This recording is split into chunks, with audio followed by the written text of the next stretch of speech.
Hello and good afternoon and welcome to this afternoon's session. We're on session 4 already of our International Accounting Day webinars, which are dedicated to International Accounting Day, which is happening this Sunday. So that's session 4 of 5 already. We've got 2 more sessions tomorrow. Tomorrow morning we've got our session on shortcuts for success and then our quiz tomorrow afternoon. So these are slightly different. They're half-an-hour sessions just to try and squeeze as much as possible into the session for you. And we are going to try our best to squeeze as much into that time as possible. So in terms of housekeeping, we'll keep that quite short. If you do have any questions, please do let us know through the session if you've got any questions and we'll try and get those answered for you.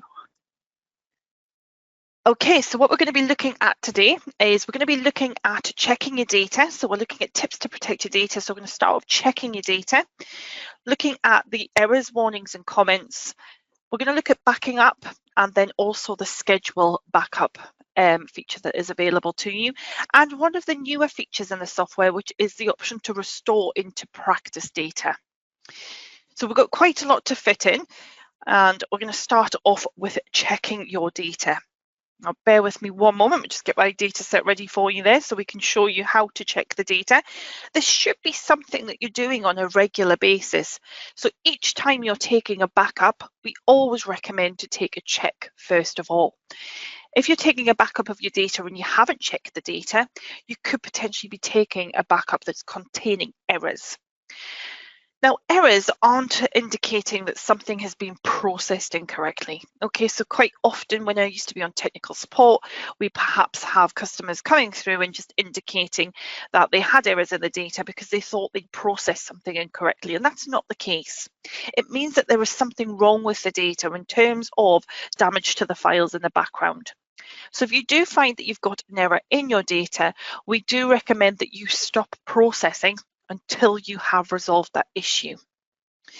You can also have warnings and comments, and warnings are ones that we recommend to fix before you continue, but they don't tend to cause a problem with the data, and comments are for your information only. So I'm just going to pop onto my software just to show you first of all what I'm referring to when I'm talking about errors, warnings and comments and where you would be able to see those. So you would go into File and you've got the option to check data, file maintenance and check data here. But also when you go to take a backup, it will ask you if you want to check before you take that backup too. So I'm going to click on check data here. What's great about this is it does show you when it was the last checked, so you can keep on top of the data being checked on a regular basis. I'm just going to check the data now. Now again, this might take a while depending on the size of your data. Okay, so if you've got a huge data set, bear in mind this might take some time. And this is the report that you will have at the end of that. So in my data, I'm lucky I have no errors found in the data, but I do have some warnings and I have a few comments there as well. So we'll have a look at the warnings first. It's just indicating there I have a couple of stock codes that have an invalid nominal code. I also have some invalid supplier, customer supplier codes as well. So these aren't necessarily going to stop me processing, but it's asking me to resolve these before we continue to process. And in terms of comments, we've got things like items dated in the future. Okay, and it's quite possible you do have future dated transactions. So you don't normally need to make any action on the back of a comment. However, we do have an article to support with this. I'm just going to see if I can bring that one across. And this article is really, really useful. So this article goes through each of those errors, warnings and comments, and each of those has a link to how to fix that particular one. So for example, if we have a look at this one here, takes us into the article that gives us a step-by-step guide on how to fix that particular error in the data. It's really important to follow all of those steps as well. So please do make sure that you're following those step by step just to make sure that you're making sure they are resolved effectively. So like I say, if you've got errors in the data, please don't continue to process with those errors in the data. Please do resolve them first. Now, what we do have, unfortunately, is some errors that require further intervention. Okay, so quite a lot of them can be fixed through the steps that we've got on here, but unfortunately there are some that are considered non-fixable errors. And that means either sending data in for repair, which is a timely and costly process, or going back to your last good backup. So that is why taking your regular backups is really, really key. Because if you took a clean backup this morning, then you only need to go back to this morning and reprocess since then. Submitting data for repair isn't always the best solution, because we do need to remove transactions quite often to resolve those problems in the data. So keeping on top of your backups is going to make sure that you are protecting yourself from any corruption and also your data. So what I'm going to do next, I'm just going to pop back to the slides there. There is a link on the handout for you. So if you want to take a copy of the handout, please do so. In there, you've got a link to our article on errors, warnings and comments right down here. And that will link you into that if you've found that you've got any in your data. So this ties us up nicely into the backup process. So like I say, the backup should be taken on a regular basis, okay? So what I used to always say to a customer was just think about how much data you can afford to lose. So for example, you might be working away and all of a sudden there is a power cut and your PC shuts down.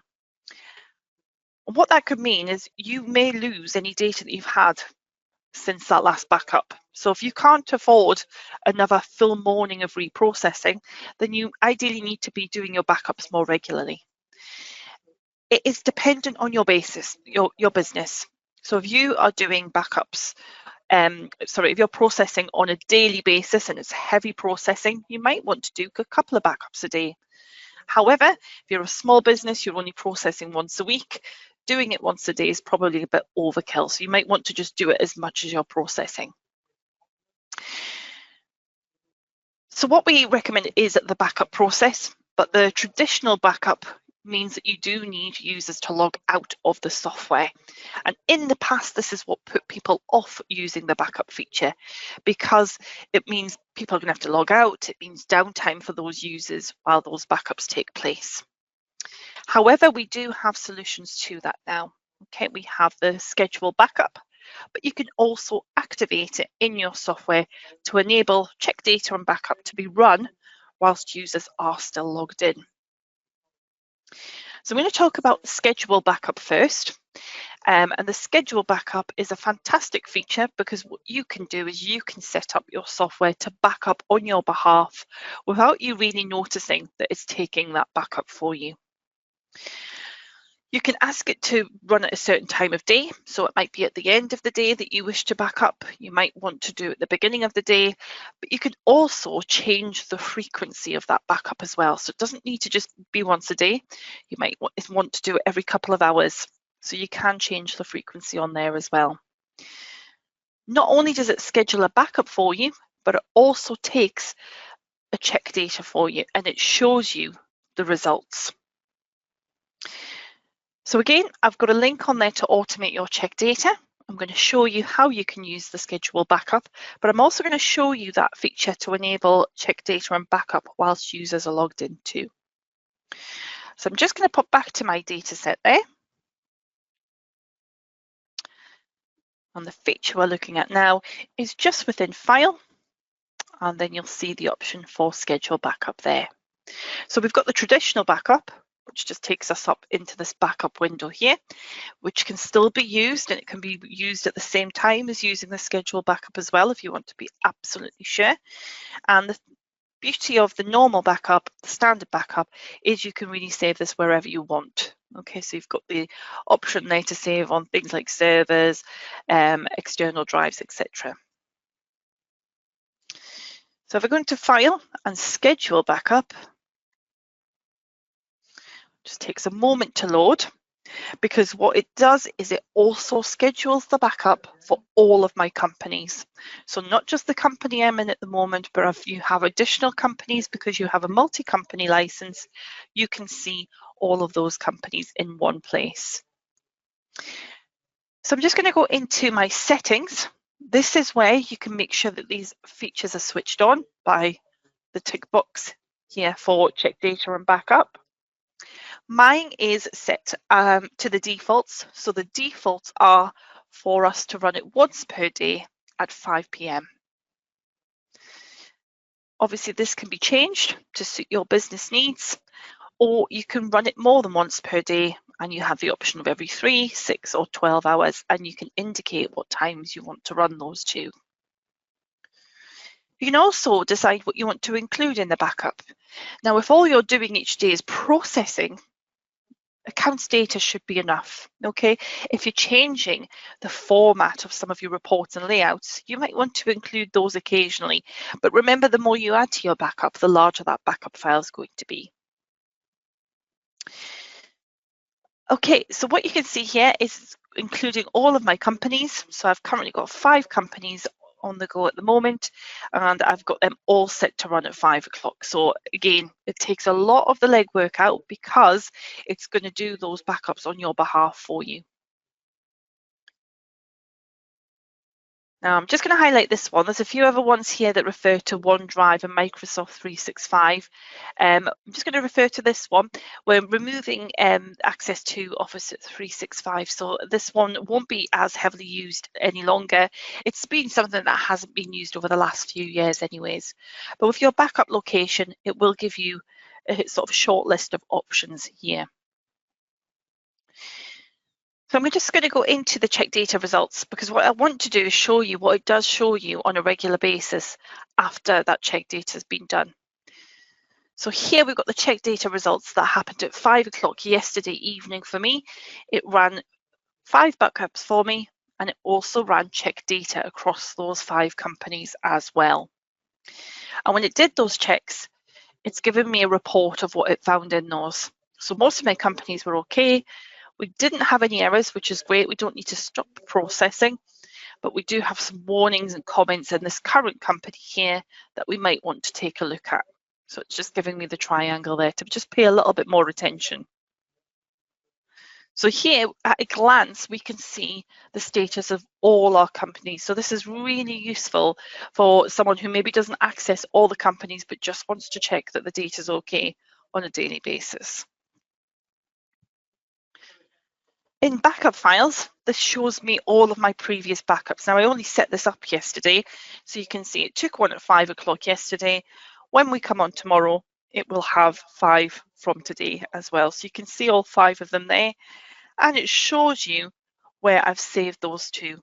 So it's saved them onto a Sage Backups folder on my C drive there.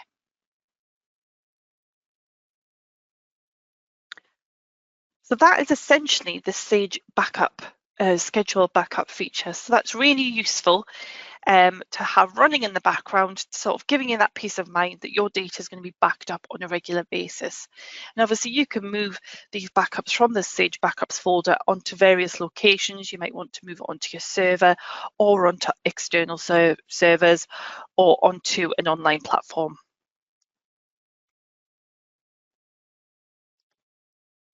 So the next one I just wanted to show you was that ability to set up backup and check data whilst users are logged in. So I'm going to show you this feature here. It's in settings and it's in company preferences. Just pop the password in.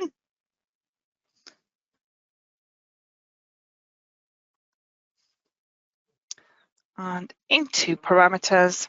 And within here, we've got the option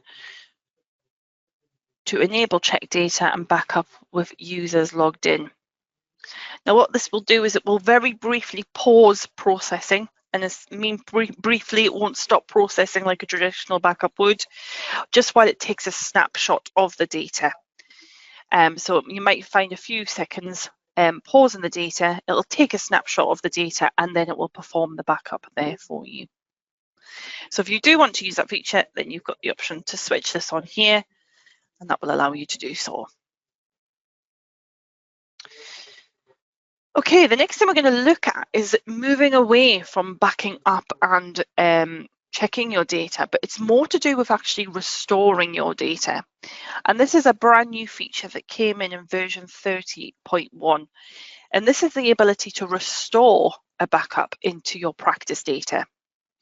Now, previously, restoring your data usually meant, unless you had an additional company license that was sitting there spare, it usually meant you were restoring over live data. Okay, and that becomes a little bit risky because you're essentially overwriting your live data temporarily to look at a backup. So what we've done in version 30.1 is we've given that additional feature there where you can restore it into practice data. So just to give you an example here, what you might want to do is you might want to restore a backup from last year to run some reports. Now, you don't want to run that over your live data. It opens up risk in case you haven't backed up your data or you've missed some processing.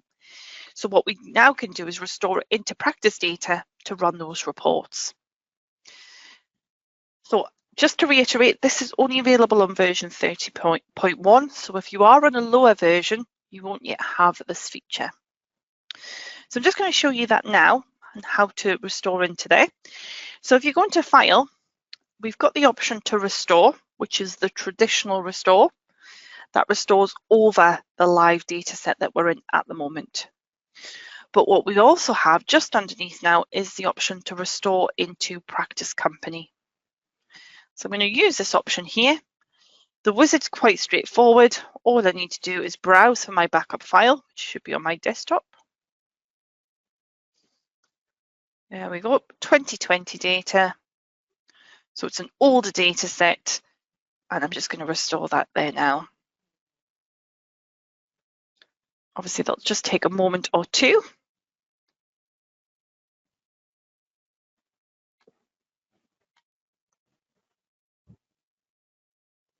Just waiting for that to restore.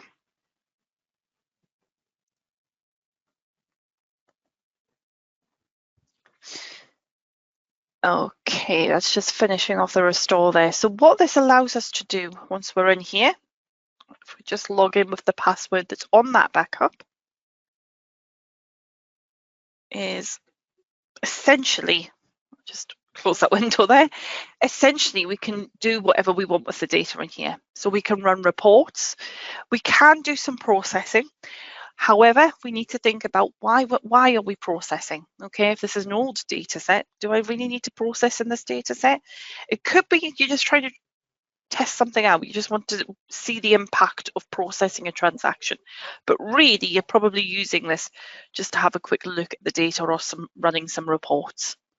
So you would just treat this as normal, but you can see at the top, it does mention that we're currently in practice data. So it does make it clear we're not in live data, we're running this in practice data. If we pop into nominal codes, you can run things like your profit and loss, your trial balance, your balance sheet for previous years as well. At the top, it shows you there how to get back to your live data. So through File, Open, and then Open Company Data, that will allow us to go back to our live data. So I'm just going to go back to the live data. It'll ask me just to log back in as normal. And I just want to show you next what happens if we go back into practice data. Okay, so I'm going to go into File and Open Practice Data. As you'll see, it's reset. Okay, so it won't retain the data in there. So you're restoring a backup, it's a temporary restore. It won't retain that data, it won't allow you to come out of the software and go back into that data set again without restoring it. So this is where it is really important to understand that any processing you do isn't going to be retained in there. So it is purely just for looking at that older data. However, I do think it is a fantastic feature because, like I say, it just removes the risk and the worry around restoring over a live data set. Okay. So again, there's more information on the slides there for you.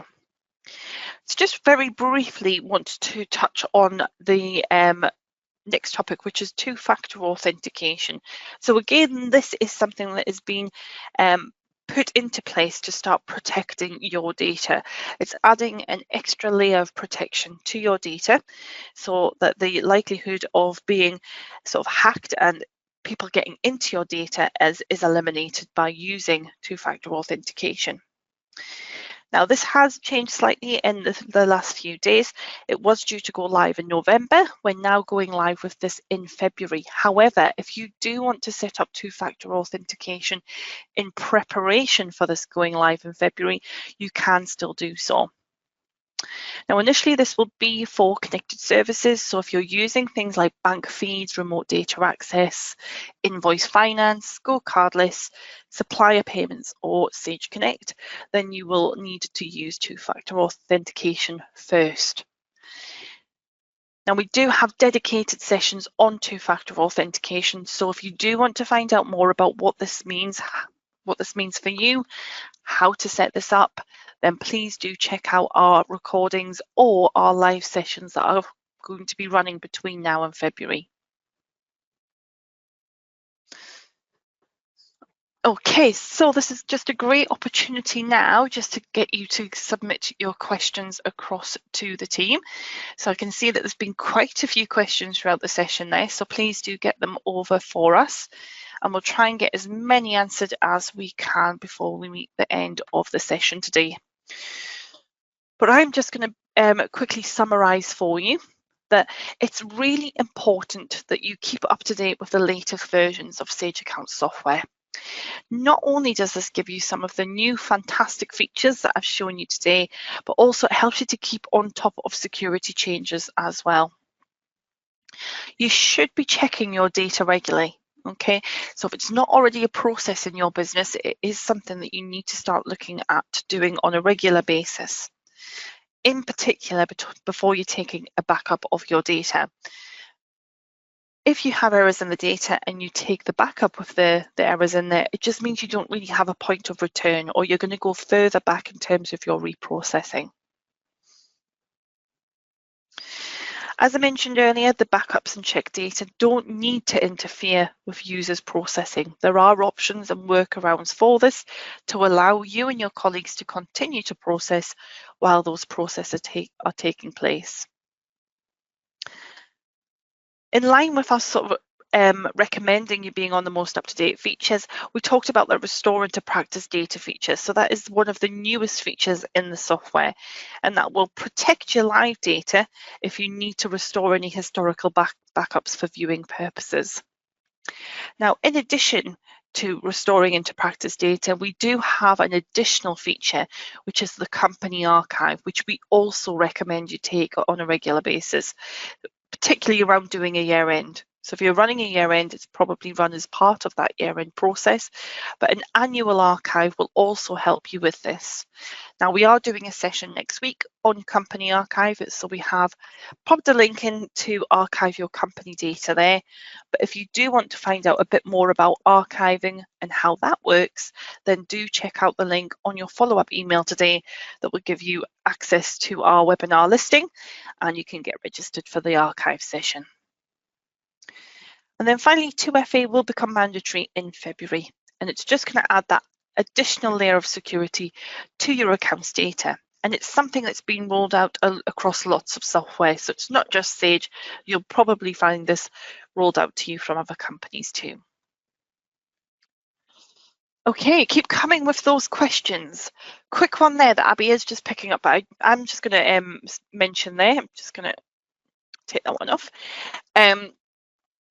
Is how can warnings be cleared? So as I mentioned earlier, we did show you the article earlier on how to remove errors, warnings and comments. So that link is in your slides from earlier on. It's the A to Z, and I'm just going to quickly pop this into the chat actually. I can find my chat feature. In fact, I'll get one of the guys just to pop that into the chat for me so that you can access that one. So that article shows you how to resolve errors, warnings and comments. So please do check that one out. The steps might be similar for quite a few of them, so you don't need to do them again and again. You might find that one fix actually fixes quite a few of your errors or your warnings or your comments. Okay, so I'm just going to go back a few slides there because I do just want to reiterate International Accounting Day there for you. So again, International Accounting Day sessions, you do need to attend 4 of the 5 sessions plus the quiz. Okay, our quiz is tomorrow. It is just for a bit of fun. We won't be marking you. It's just to get you sort of thinking about some of the topics that we've covered this week. And if you've missed out on those sessions, you're still more than welcome to join the quiz because you still might learn something from that. So like I say, it's just a bit of fun, no pressure to have certain marks or to pass on that. It is just a bit of enjoyment for International Accounting Day. Okay, I just want to talk about what happens after Accounting Day, okay, because our webinars will be continuing. We are coming back to you next week. We are not resting at all for one moment. So our webinars are starting again next week, and we are going to be looking at company archives that we mentioned. We've also got 2-factor authentication that we've covered today as well, and our bank feeds sessions, which are always really, really popular. It's a great way of automating your banking and your processing. So get joined onto those bank feed sessions. There are 3 of them. We've also got our filter and quick search session, which ties in a little bit nicely with Michael's session this morning. And then we're moving on to our corrections series. So if you're not feeling confident with corrections, this series will help you. We're going to be running them throughout November and December, so spreading them across the month so you can get yourself registered for those sessions there. Okay, so I'm just going to have a quick scan of the questions and a quick time check too. So that takes us bang on past there. Apologies for the technical issues at the beginning there.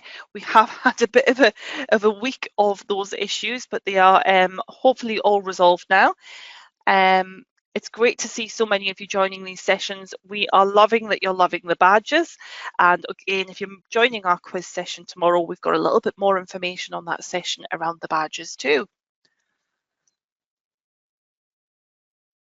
Now, I think by the looks of things, we are pretty much on top of the questions. So I'm going to give it a few more moments just so we can try and tie up those last ones. So if you are leaving us, thank you so much for joining us. We really do appreciate everyone coming to these sessions. But please do make sure that you come back beyond International Accounting Day. Bring a friend, more than welcome to invite as many people who this will apply to as possible. We'd love to see you joining our webinars. Okay, I'm going to pop it on mute for one moment just while we check we've got everything covered, and then we'll look to end the session. But take care, and we will hopefully see you again tomorrow morning at 11 o'clock.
Okay, I think we're on top of it there. There's been a great suggestion there in terms of topics for webinars as well.